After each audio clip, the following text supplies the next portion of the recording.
Кенгуру артқа жүре алмайды. Неге? Кенгуру табиғаттың нағыз феномені. Олар секіріп қозғалады, сағатына 60 км жылдамдыққа жете алады, бірақ бір қызық ерекшелігі бар.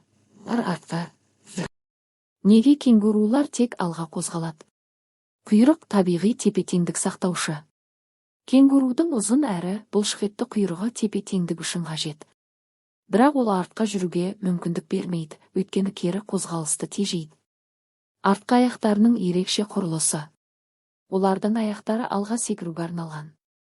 Бұлшықеттері мен буындары артқа жүруге икемсіз. Табиғи қозғалыс механикасы. Кенгурулар екі аяқпен секіреді, ал баяу жүргенде құйрығын қосымша аяқ ретінде пайдаланады. Бірақ олар кері қозғала алмайды. Қызықты факт. Австралияның елтаңбасында кенгуру мен эму бар. Бұл кездейсоқ емес. Өйткені бұл екі жануар да артқа жүрмейді, тек алға қозғалады. Бұл елдің дамуға, өсуге деген ұмтылысын білдіреді. Кенгуру туралы тағы не білесің? Кенгурулар 3 метрге дейін секіре алады. Олар суды керемет жүзіп өте алады. Ең үлкен түрі қызыл кенгуру, салмағы 90 кг жетеді. Кенгуруларды шынайы өмірде көргің келе ме? Комментке жаз.